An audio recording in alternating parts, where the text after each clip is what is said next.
Hello everyone, my name is Troy and welcome back to the KotLC Fanbase. In today's video, I'm going to be going over my KotLC Stellarlune Unpopular Opinions. Before we do get started, I want to introduce a new member of the KotLC Fanbase family! Everyone say hi to Billy the Burrito in the comments. I want to see some comments that are greeting Billy. I'm going to have Billy respond to some of your comments. I'm just going to have him chill in the background if that's okay.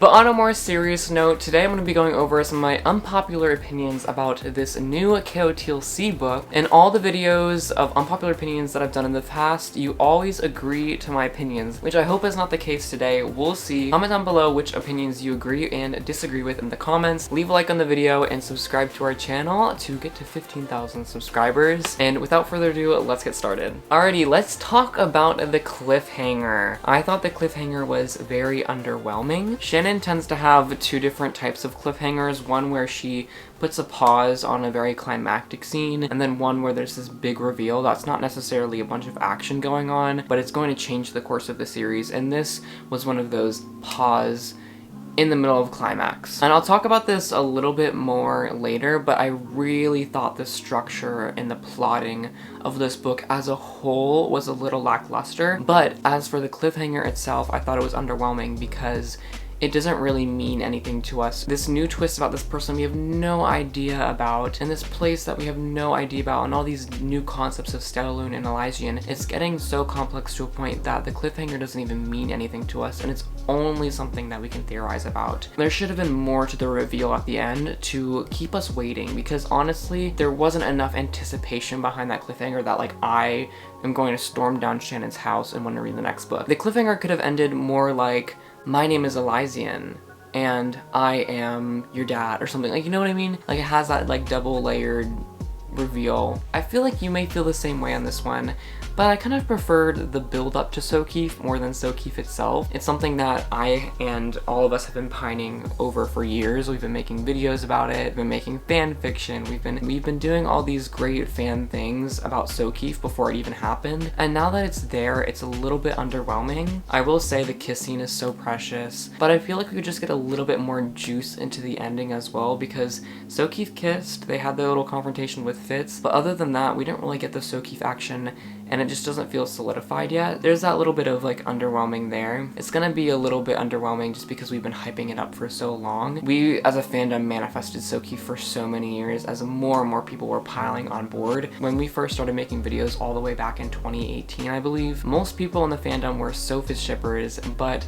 slowly over time we saw more and more people slowly move over to Sokeefe, which was so interesting. Next, I want to talk a little bit about the cache sequence. I thought that Kenric's cache was a little overwhelming. It was oversaturated because there was some really good points of information, like a little bit more about Rainey's backstory. I thought the Nox flares were really interesting and relevant. I thought some of Orly and Kenric's backstory was relevant, but there was a lot that was not super helpful and super forgettable. The whole scene with Prentice and his hidden library, that did not seem very important to me, and maybe correct me if I'm wrong if that had anything to do with this book. I think Kenric has a bigger story planned for him, and I think that he will be involved somehow in the next book, but it's just infuriating like having to read so much information, and I'm sure some of you felt the same way, but I'm also sure some of you found these scenes so memorable and so interesting, but it felt like such an info dump. I would love to hear your thoughts on this in the comments. Now, I'm gonna have to be the one to say it, but I think Sophie and Fitz's cognate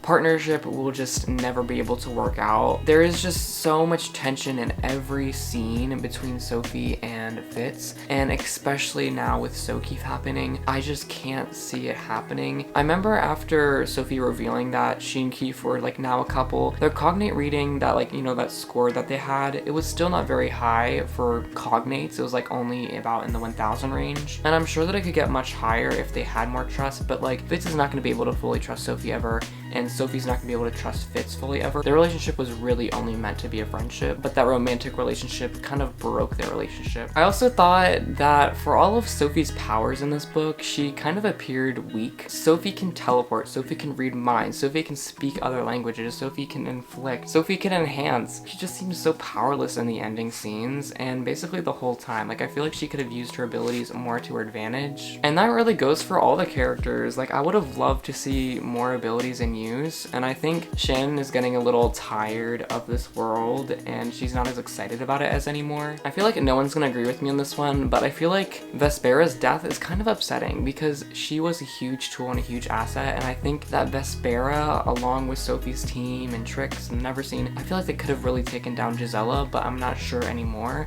with Vespera's death. Vespera could have stopped the next step of Stellarlune, but I'm not sure now. I thought that Vespera was a really interesting villain and just a really good villain, like a good character, and I thought her death was just a little too sudden. I'm not sure. Let me know your thoughts on Vespera's death. Did you like it? Did you dislike it? I feel like it wasn't a productive death, if that makes sense. Like, I feel like Gisela's death would be more productive. It just kind of felt like Shannon wanted to kill off a character, and it just so happened to be Vespera, so it didn't feel too important, but I wonder how it's going to change things. I also wish the Black Swan was more involved. I feel like with the resources and extra people and personnel and help they could get from the Black Swan, I feel like they could have been more prepared going into Elysian. I'm not even sure anymore, because is Elysian a place or a person? I'm so confused, but you know, the final action scene, like if the Black Swan had been there to help, maybe things would have turned out differently, because it seemed like Sophie's side was very unmatched at the end. I also just thought, like, where is the collective? Like, what have they been doing? Because they were so heavily involved in like earlier books like Neverseen and Lodestar, but now we just never see the collective. Last but not least, I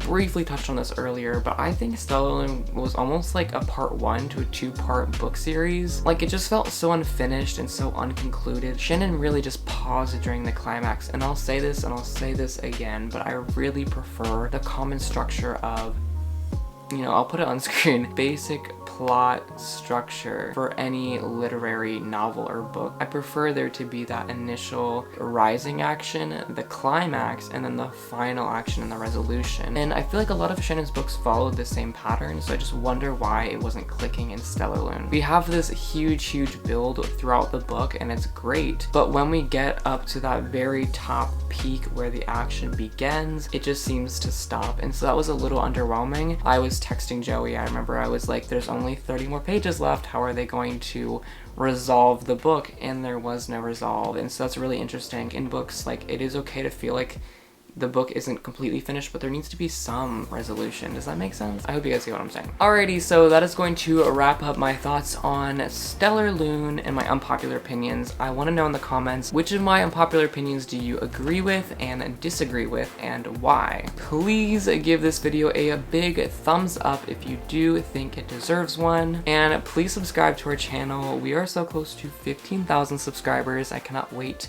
to brag to the world. I'm just kidding. Do share this video with a friend who also enjoys KotLC. And me and Billy the Burrito are going to wish you a very good night, good morning, good evening, good afternoon. I love you guys endlessly, and please feel free to reach out to me. Alright, Billy's gonna give you a kiss, and I'm gonna give you one too, and I'll see you guys later. Bye!